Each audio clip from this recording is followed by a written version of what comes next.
Just my aesthetic, branding, marketing, entrepreneurship. Greetings and welcome back to the Kiss My Aesthetic podcast. I've got not one but two guests today, and coming all the way from Sweden, correct? Yes. Oh my goodness. Welcome to the podcast, Erik, and welcome, Freddie. Thank you so much for having us. We're all the way from Stockholm, Sweden. It's been a long flight, but here we are. Yeah. No, we're excited that technology like this exists, right? So we can have these conversations, because I think that this is one of the best things that podcasting has done. And one of the best things really to come out of the last few years is just the connectivity and being able to have these conversations. So I thank you not only for your time, but for the opportunity to chit chat today. Friday afternoon for you, Friday morning for me. But perfect. Yeah. It's perfect. But hey, we'll make it work. Everything feels so easy right now. You know, like the week is over, almost opening a beer. Like, we're going to be very positive about everything today. I think it's going to be a great episode. I think you guys are going to be in a great mood. This is so exciting. For anyone who doesn't know who you guys are, obviously you're Snask. Well, obvious to you guys, not obvious to everyone else yet. But kind of tell us what Snask is, who you are, and what you do. And either one of you, take it away. Give us the background. We are Snask. We're from Stockholm, Sweden. We started out 17 years ago, a long time ago. People told us in the industry that you needed 10 years of experience when you start your own agency.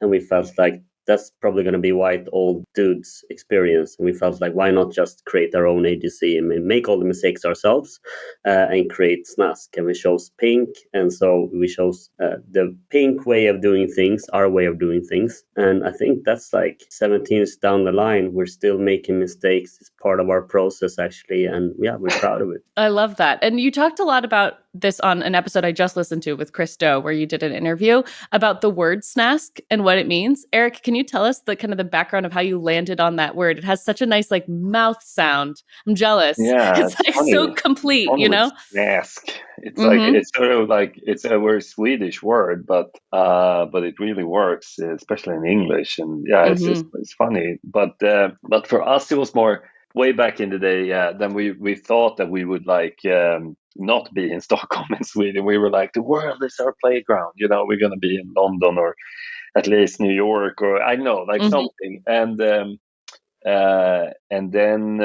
you know, I think it was not like one of those people are always like, oh, you must have this crazy story behind why this name came up. But like, I think it was just like trying to, you know, list all the fun names, so good names we could come up with. And then this one stood out, and it meant, I mean, Snask means candy in Swedish. It's like a sort of gossipy, like it has like more, you know, when Snask, candy, sweet, it can become like a gossip, it can become filth. It's like a, like indulgent in a way, right? Like a gossip magazine, or, and you can even start like, oh, that's Snasky, or, you know, so it had all that meaning. But for us, it was like a connection to design, which was like, oh, we're going to do eye candy. We're named Snask. But then also we thought that no one would know what it meant. You know, we were like, oh, we're going to be in New York. So it's just like a fun Swedish touch to it. And then we moved back to Stockholm instead. And suddenly everyone was like, Snask? Is that your name? Why? You know, we had clients back then that didn't want to work with us because we were named Snask. Wow. You know, yeah. So, but it's funny because it kind of translates. We have like US customers who are like, Snask, you know, it sounds very tasty, but also a little bit disgusting. Sorry for saying. We're like, well, that's actually perfect. Accurate. That's it. Yeah. Yeah, you guys kind of have a tagline of like, make enemies, like win friends. And I think that's it's the same energy as the tagline I've been using for my business, which is brag-worthy brands. And for me, brag-worthy, like to brag about something is seen as like it's not reflected well in American culture, like to be braggadocious or to brag on yourself, like it's kind of turned down. But when you work hard on your business and you work hard on a project, like you want to brag about it, like you want people to know about it. It's kind of that same Snask energy of like not being afraid of being like unapologetically yourself or ruffling feathers. But talk about the make enemies idea, because I really love this idea. So I mean, that is for us, our view on branding is also the name of our book. We released it in 2 editions, and it's probably hopefully coming out in a year, a 3rd edition, we'll see. Yeah. But it's our view on branding basically, and it means that if you are a company, you need to have values. And if you have values, you need to stand up for them. And if you stand up for your values in 2023, you will for sure get enemies, but you will also get fans. You will get the enemies that you don't want as fans anyway. And the fans that you get are people who don't just scroll past your post. They like, they comment, they tag their friends, they share, etc. It's called engagement, and it's something that companies pay a lot of money for. But it's basically just you as a company, you just need to just stand up for something. And you can't stand up for profit, but standing up for a question that you burn for, that is like, this is important for us. That's basically it. And it's that simple. We don't want people to go out and just make enemies just for the hell of it, but just stand up for what you believe in, who you are, the right to be whoever you are, and all of that. And and you should be fine. And alternatively, I'm sure we've all worked with clients that have said that their ideal customer is everyone. And you're like, it doesn't really work like that. Like, that's not really going to help you in the long run. It's always such an interesting conversation because that tells me that we've got a lot more to talk about with marketing when that client comes through, right? Probably like 1%. If you have 1% of the Earth population as your market, you're a very successful company. Absolutely. You guys have a super impressive client roster. I was kind of cruising through the portfolio page and some of your socials. Erik, what are some of your favorite projects you've worked on in the last 17 years, or things that stand out as we didn't know how this was going to go, and then it turned out better than we expected? Like, tell us a few stories of just some favorite case studies. Yeah, I mean, there are, like I said, 17 years. It's been a few. But I mean, it depends on, like, we have the client projects that there are a few that we are like, of course, that we thought were fun from like, or interesting from different reasons. And then we have our more like self-initiated projects that might mean something else for us, but like, I know, for example, we get to do a lot of fun, like visual, interesting stuff for Klarna. It's Klarna, I mean, it's not like the brand of Klarna, it's not the why we would mention, and it's more like the freedom of the type of work we got to do, exploring film and photography and in like visual worlds, and making them like interesting to watch, and like have that like magical ingredient and unexpected element in them, and like we're basically that they were like really appreciating like high level and design and all of that.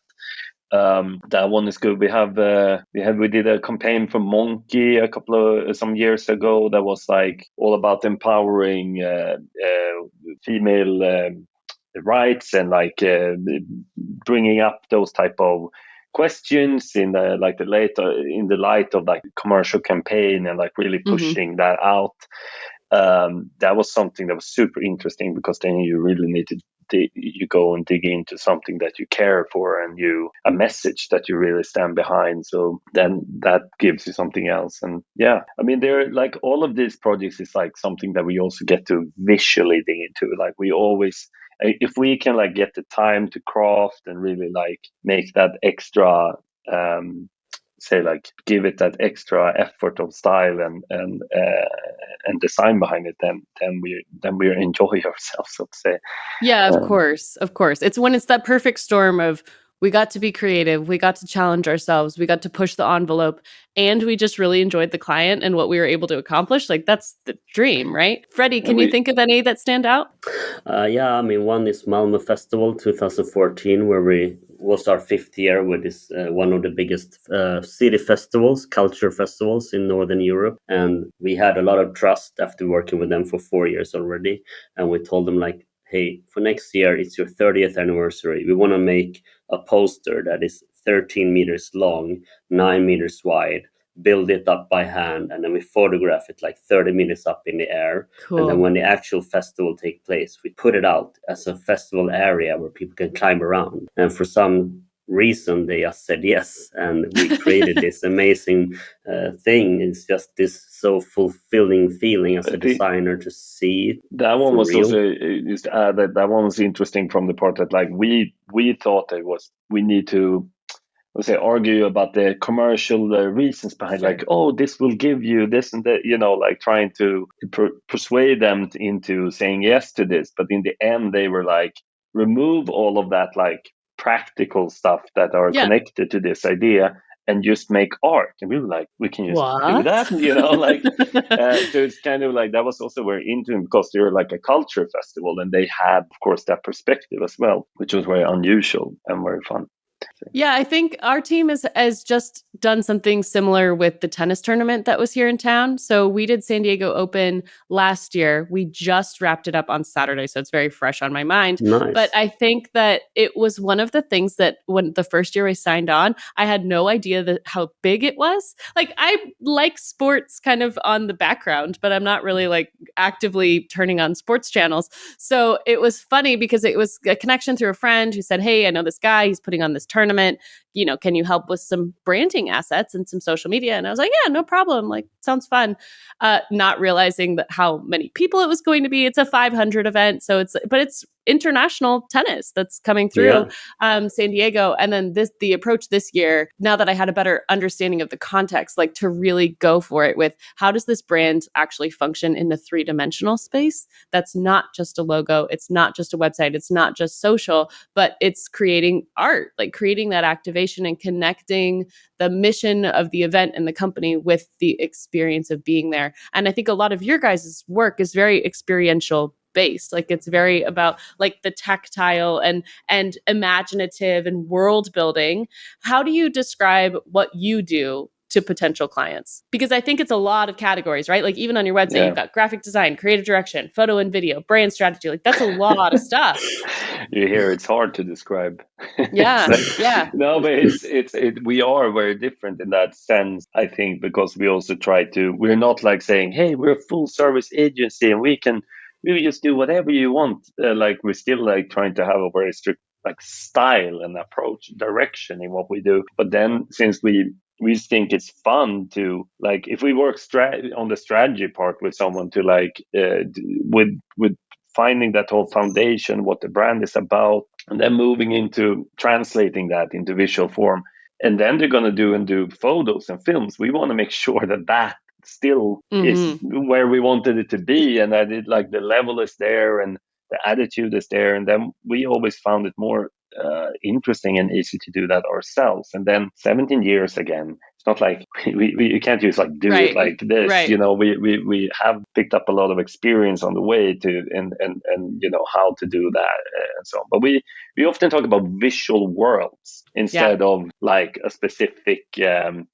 asset to you like that. It's a lot about like branding. People love to put things into boxes, right? And then it can become a lot about theoretical strategy and like that type of that's the brand strategy. It's just like doing line this items, like graphs and whatever line exactly. And then like, but for us, it's just as much about like making that feeling of that come through in a visual image. And the best word we have for it now is like building visual worlds for clients that like have this values in them, Yeah, Freddie, do you think that this visual world building has always been a part of advertising, or do you think it's heightened now because of how many touch points like customers have with brands? Because if we think about social media and web and product and then events, like, do you think that this has been something that's always existed, or has it morphed with tech? Yeah, I think more than it's morphed. I think that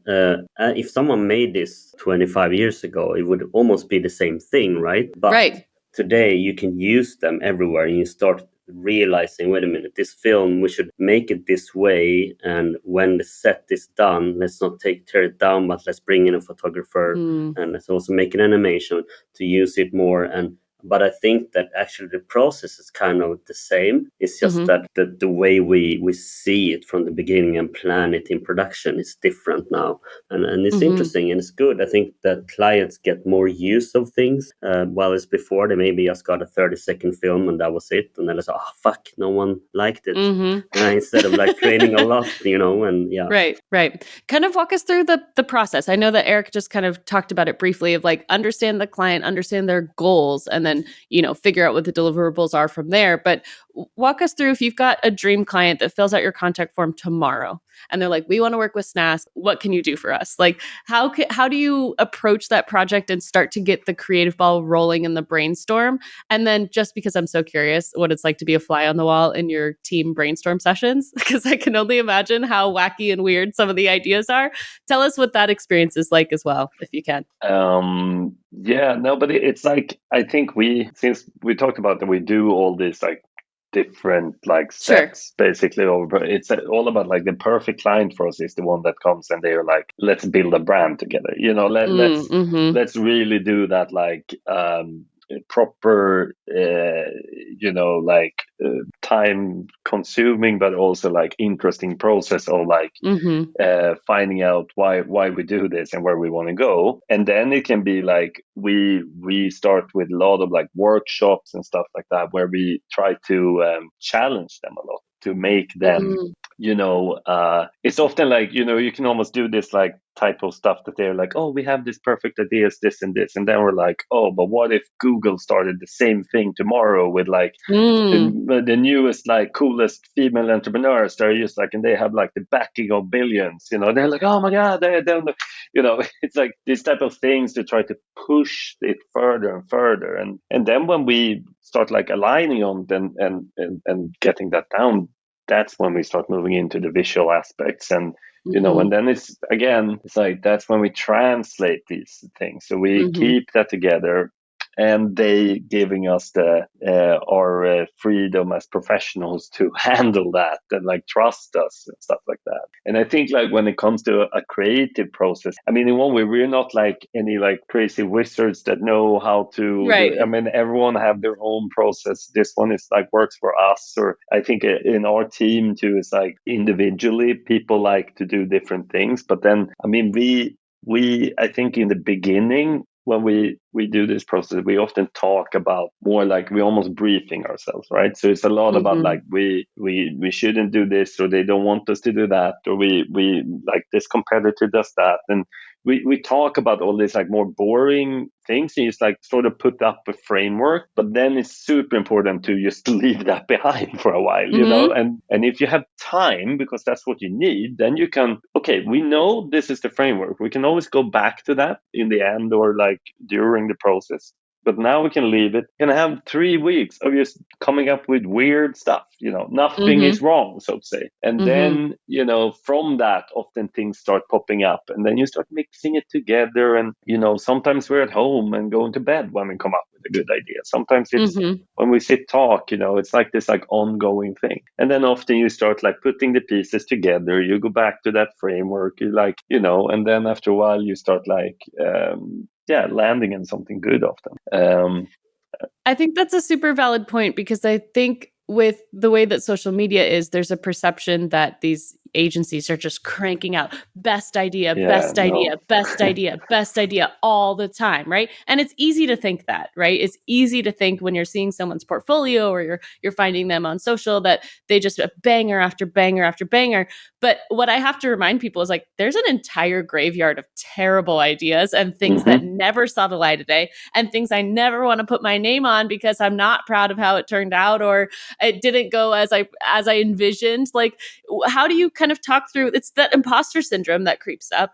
That kind of says like, yeah, like you may see the top 20% of what we do, but there's 80% that's not even at that level at all. So Freddie, how do you guys like work through that? Like what's on kind of the cutting room floor, or the ideas that are just like crumpled into the wastebasket? Because that has to be part of the process, right? It is, of course, and it's a part of failing and allowing yourself to fail. And I think the best way to allow yourself to fail is giving yourself time, so that you don't put the timeline to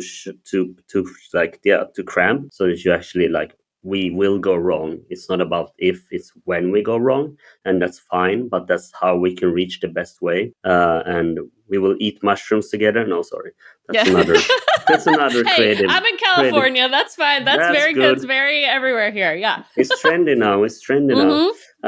No, but I think it's important in any creative process as well to realize, at least with clients, to make them like, what are we moving away from, and separate that from what are we going towards. It's Yeah. like if you rescue a friend in a bad relationship, like, yes, let's move away from this, but that's one thing. But then you have to make them ready and like, let's now move to this. And that can be a big thing for them, because if you're stuck with just trying to get away from something bad, then anything you say might sound good Right. to the client. But then 2 to 3 presentations down the line, they might backfires because they weren't ready. So you have to like, from step 1, make them realize, wait a minute, don't look at this just moving away from the old. Look at this as this is where we're going to. And then they can look at it with fresh eyes and be like, okay, cool. And then you have to remind themselves that. And Right. this is the imposter syndrome with the client as well, because they have it as well. And we have it as well. And we all have it. So we just have to be open and like vulnerable with each other and transparent, and be like, having a dialogue is the best thing, because no one is experts. We just know some stuff about how we work. They know much more about how they work. And let's just try and create magic together. That's really interesting too from the creative work, because like point of view in turn, like having a goal, like we often of course look at references and like, you know, we have our boards of like where we sort of seeing that we want to go with this, you know, and then like we may maybe not end up there or whatever, but like that is also important, I think, from like a style point of view, that we are always like trying to see everything we do in like a visual output, because like it's very easy to just come up with cool ideas in one way if you don't need to be responsible for the end result, like but like if it's gonna be like visually stunning or like interesting, and like then an idea can just be about that. It can be, you know, mixing different visual elements into something interesting that is actually like doesn't make sense in otherwise, like you can do it in reality or something, but like for as in a photo or like a short video, it's super interesting because it makes you think different. So I mean,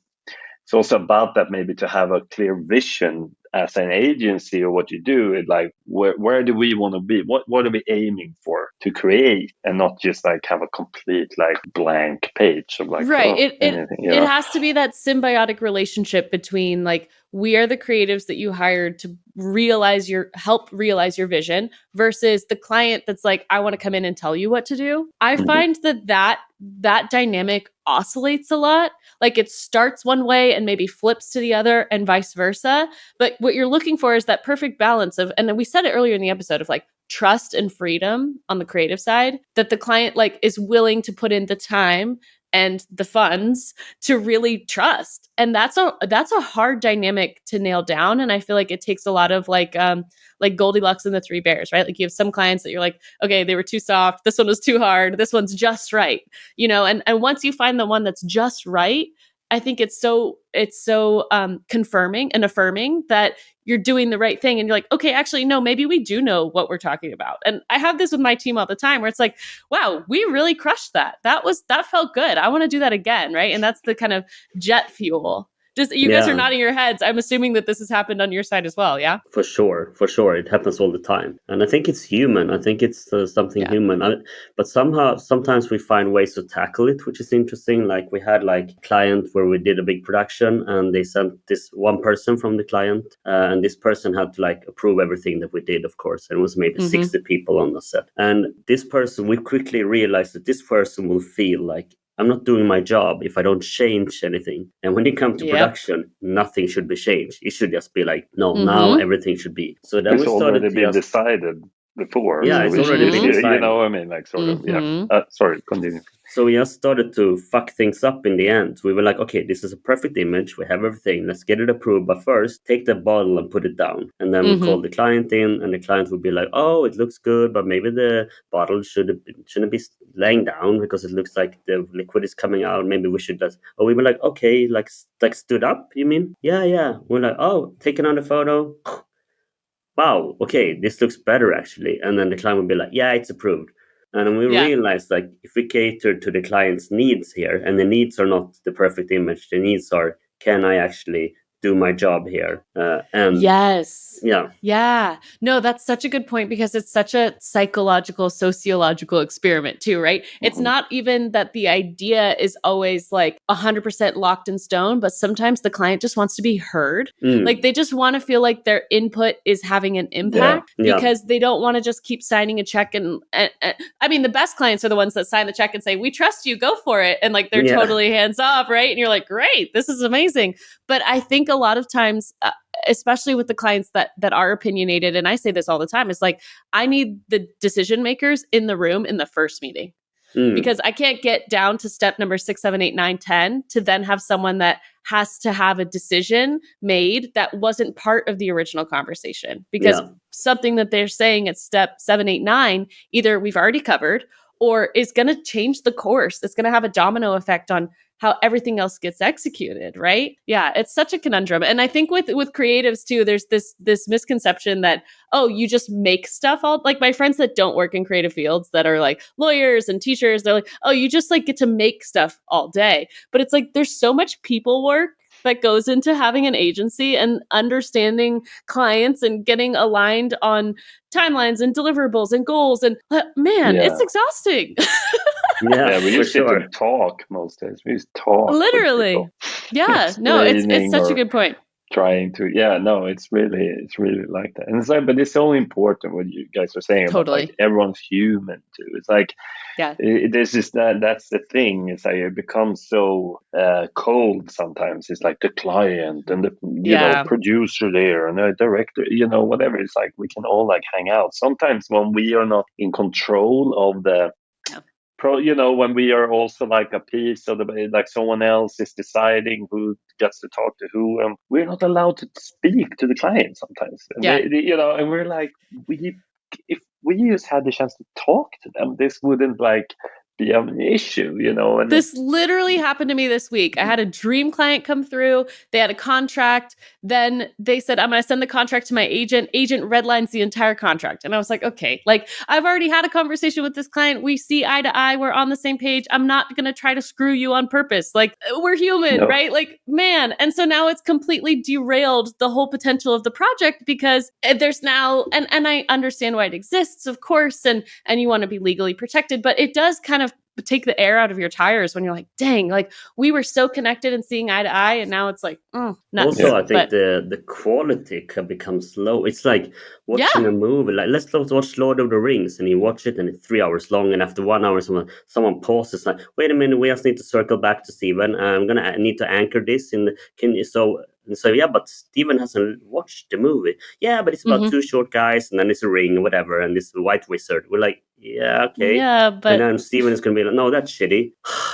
But he didn't even watch. He didn't see the Shire. It's amazing. It's just, it doesn't make any sense that someone should come in the middle and like, Same problem with like pitching. It's like that. Like we, instead of like working together, we put our effort into trying to win a pitch. Yeah. And winning a pitch doesn't maybe mean the same as being like doing the best for the client, or of like course. even because it's just like they want something that we can like, okay, we can do that, and then we will get the approval to like, oh, you won this. We won pitches where they don't, we haven't been able to like deliver the end result because they just like, we won it because they sort of had put up like, if you do this and this, you will win. And then we did this and this. And then it was like, but we couldn't deliver anything in the end because it had nothing to do with what we were doing. Like, why did it even come to us? It's like, and in the end, it was just like this big mistake, the whole thing. We were like, why did you even want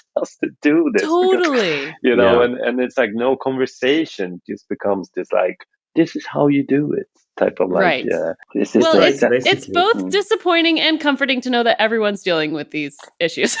Like it goes sure. it's an international creative problem. Like it is something to be said about the fact that 17 years of this. No, and it's exhausting, but it's also when you do have that one that squeaks through that goes even better than you planned, you're like, okay, it's worth it. It's like very like you said, like bad relationship. You're like, wait, but we had so much fun that one time we went on vacation. Exactly. Like, so imagine funny. if pitching was how to find your new partner. It would be like, but okay, before we have the date, can I know like what preference do you have? No, I can't tell you. Yeah, okay, but do you want to live in a big city or not? I can't tell you that either. Surprise me.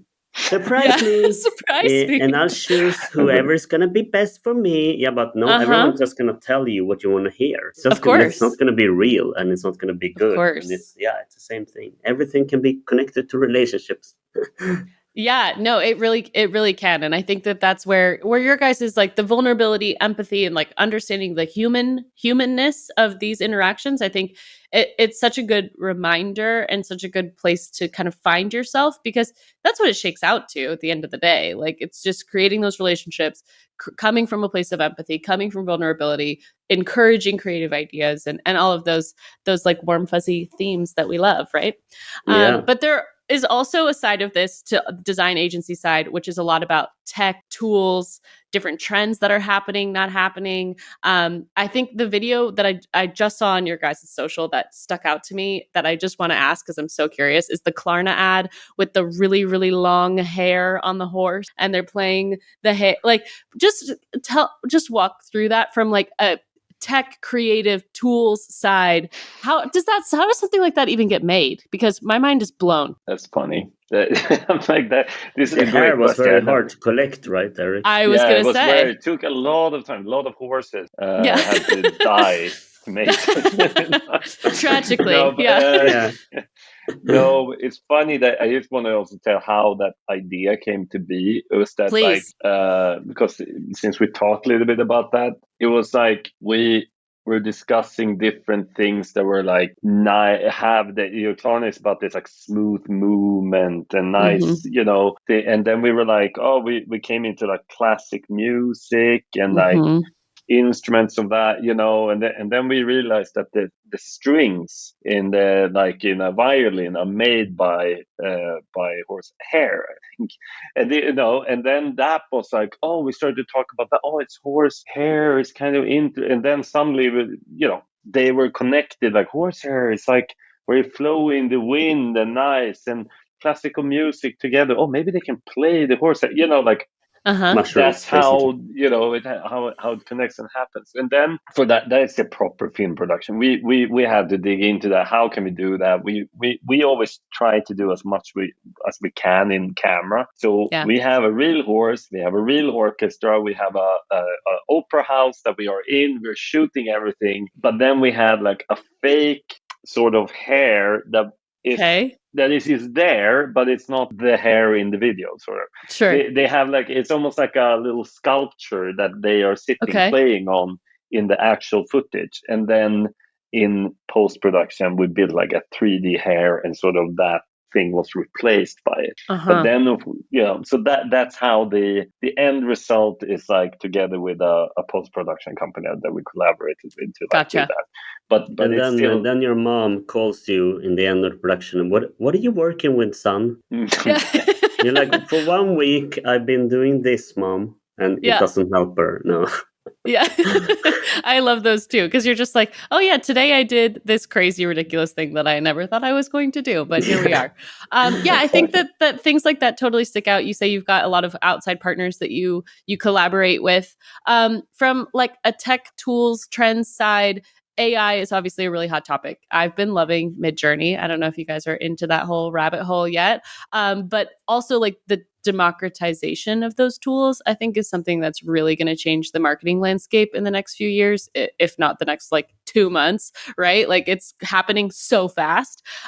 Where do you guys get excited? Like, what different realms of tech and marketing and branding, like what are the things that are getting your team fired up and excited for, making things faster or better or easier or just more interesting, as we kind of look into 2024 and beyond? Anything I think for sure AI, ChatGPT is very super interesting because it speeds up a lot of processes. Of course, you can't just put anything in and copy paste, because you start to now see them everywhere, and you can really realize when people were lazy. But it's also, I think for us, it's all about inclusion, diversity, misogyny. That it's very sexistic. It's very and it's because it's no strange. The tech world, it consists of 72% men, and out of those 72% men, 60% are white, 20% are Asian. So it's basically white Asian dudes that are nerded that are doing these things. And it's not them who has it because it's a reflection, but AI is always a reflection of the data we put in, we send in, so the prompts and everything. If we put in like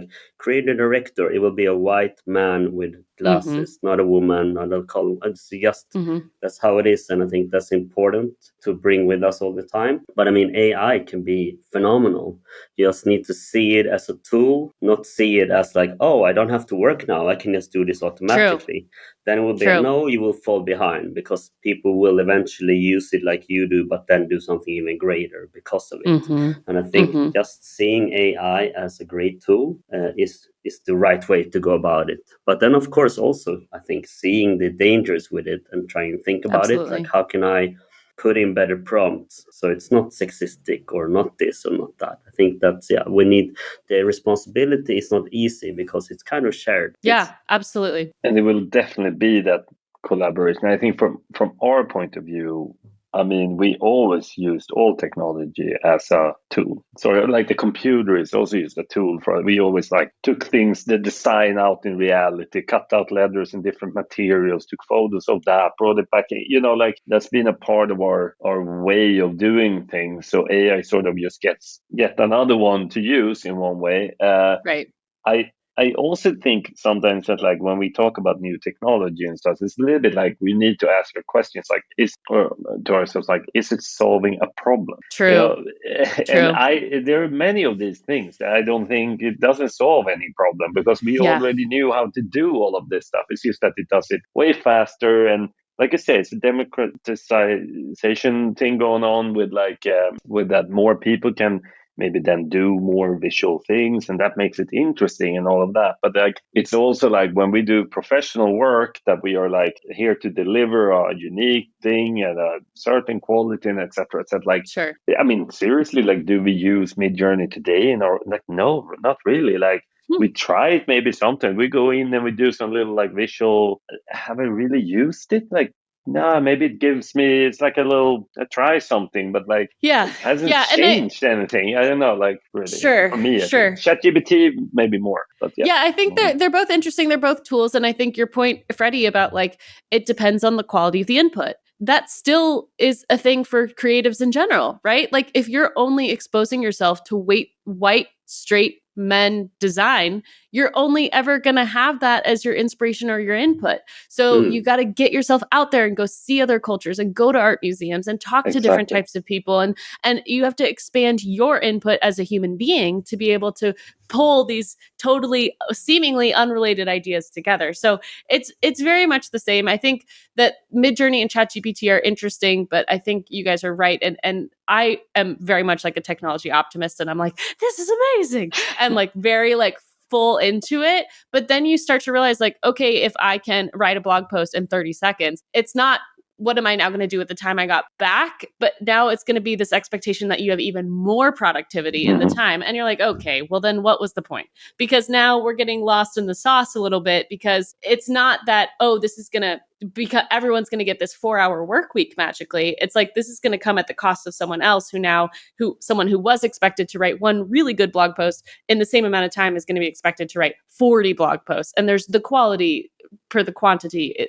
That's going to be an inverse relationship, right? So it's interesting. It's definitely a tool for people that are scared about it. I keep saying like calculators didn't put accountants out of business. It's a tool, right? Like I don't want to pay my accountant to do like long division written down. Like use the calculator. It's fine. I just read 10 minutes before we jumped on this podcast now with you. It's like I just read an article about a gaming company who had fired 20 people here in Sweden to replace them with AI. Wow. So, and that was from a visual, they were like creating visual worlds sort of in the game and other graphics and stuff. But the funny thing is no one really knows if the AI is there to actually replace them. So it was like a bit like, can they really do this yet? Like everyone's like, how are they going to do this? Like we don't understand it yet, but like, let's see. But I mean, these things, are happening.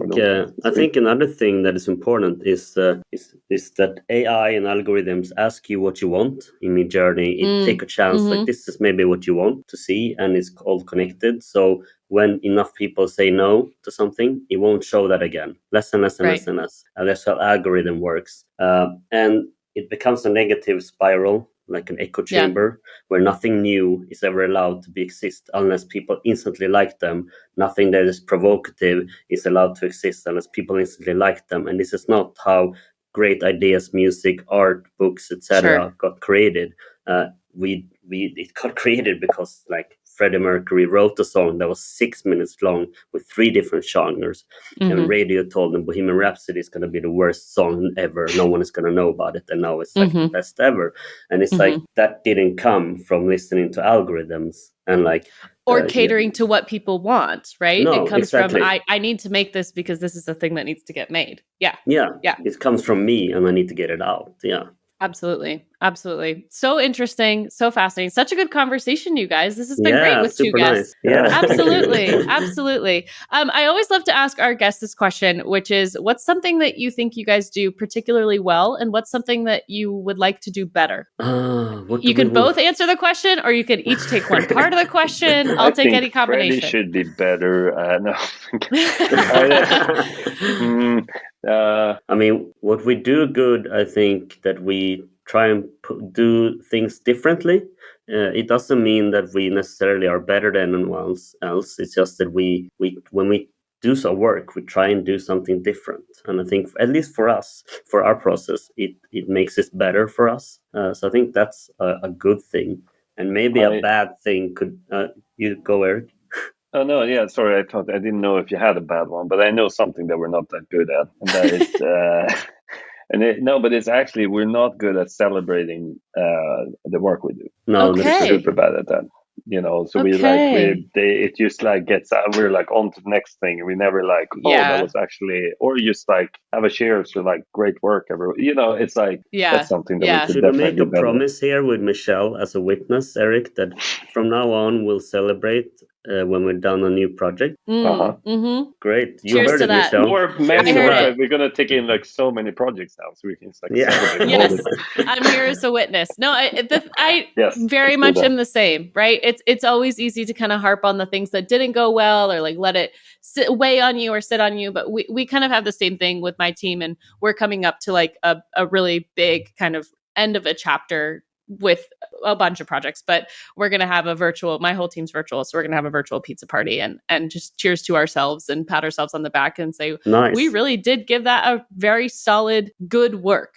right? Like the work is good and the work will remain, and we can feel so proud of what we accomplished. That's something that it's an easy thing to forget to do. Yeah, for it's sure. So easy to forget it, and it is a journey, and it's interesting, and it's like, and it doesn't even matter sometimes what the end result is. We totally feel like can you celebrate? So you're also in the pact now, Michelle. You're in the pact. I'm in the pact to celebrate celebration more. Pact. Yeah, I like this. This is a good idea. Well, where can everyone find you guys? Follow, connect, work with Snask. Like plug yourself at the end and let us know where the people can get more of what you got. I think it's just Snask. If you search on SNASK anywhere, you will find us. And just contact us. We would love to hear from you. We're on Skånegatan 61 in Stockholm. Perfect. Just show up, knock on the door, bring beer, get ready to celebrate. Yeah, and bring your craziest ideas.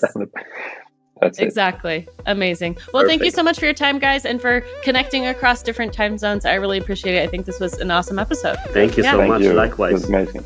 Yeah. Thanks. Bye. Bye.